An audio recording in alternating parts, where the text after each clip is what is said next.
আপনার গুগল ড্রাইভের সব ফাইল আপনি ডিলিট করে ফেলেছেন, তারপরও আপনার ড্রাইভে স্টোরেজ খালি হচ্ছে না, এখনও পর্যন্ত ফুল হয়ে আছে। কিভাবে আপনি এই স্টোরেজ খালি করবেন এবং নতুন ফাইল আবার আপলোড করবেন সেটি আজকে ভিডিওতে দেখানো হয়েছে। এরকম সব ইনফরমেটিভ ভিডিও যদি প্রতিদিন পেতে চান তাহলে অবশ্যই আমাদের চ্যানেলটি সাবস্ক্রাইব করে দিবেন, আর অলরেডি সাবস্ক্রাইব করা থাকলে অসংখ্য ধন্যবাদ। চলুন শুরু করি আমাদের আজকের ভিডিওটি।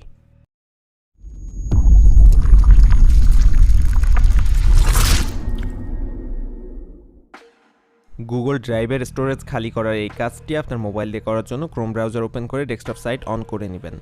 তারপর আপনি আপনার ড্রাইভে যাবেন। আপনার গুগল ড্রাইভে যাওয়ার পরে এখানে অনেকগুলো অপশন থাকবে। আপনার ফাইলগুলো যদি থাকে তাহলে সেগুলো দেখাবে এবং এই সাইডে এখানে আপনার স্টোরেজে কতটা জায়গা আছে সেটা দেখাবে। তো দেখতে পাচ্ছেন আমাদের স্টোরেজ কিন্তু প্রায় ফুল হয়ে গেছে। এখানে দেখাচ্ছে ফুল হয়ে আছে, কিন্তু আমরা অনেকগুলো ফাইল ডিলিট করেছি। তারপরও আমাদের স্টোরেজের যে ফুল হওয়ার যে অপশনটা সেটা কিন্তু কমছে না, অর্থাৎ আমাদের স্টোরেজ খালি হচ্ছে না। তো আমরা কীভাবে স্টোরেজ খালি করব সেটি আজকে ভিডিওর মূল বিষয়। তো স্টোরেজ খালি করার জন্য এখানে অনেকগুলো অপশন আছে। দেখেন এখান থেকে যে ট্র্যাশ অপশনটায়, ট্র্যাশ অপশনের উপর ক্লিক করে দিবেন। ট্র্যাশ অপশনে ক্লিক করার পর এখানে দেখতে পাবেন আপনি যে ফাইলগুলো ডিলিট করেছেন সে ফাইলগুলো কিন্তু এখানে জমা হয়ে আছে। অর্থাৎ এইখান থেকে আপনি যদি কোনো একটি ফাইল ডিলিট করেন তাহলে সেটা এই ট্র্যাশ ফাইলে যে জমা হয়। তো আপনি যে ফাইলগুলো এতদিন ডিলিট করেছেন সবগুলোই এই ট্র্যাশ ফাইলে জমা হয়ে আছে। এই কারণে আপনার গুগল ড্রাইভের যে জায়গাটা সেটা খালি হচ্ছে না, এখনও পর্যন্ত ফুল দেখাচ্ছে আপনার স্টোরেজ।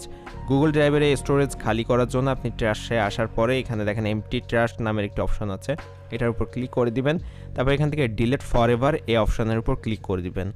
তাহলে আপনি যে ফাইলগুলো ডিলিট করেছেন সেগুলো কিন্তু সম্পূর্ণভাবে ডিলিট হয়ে যাবে আপনার গুগল ড্রাইভ থেকে। এরপর আপনার গুগল ড্রাইভের স্টোরেজে কিছুটা খালি হয়ে যাবে, অর্থাৎ আপনি যে ফাইলগুলো ডিলিট করেছিলেন সে ফাইলগুলোর জায়গা খালি হয়ে যাবে আপনার গুগল ড্রাইভের স্টোরেজ থেকে।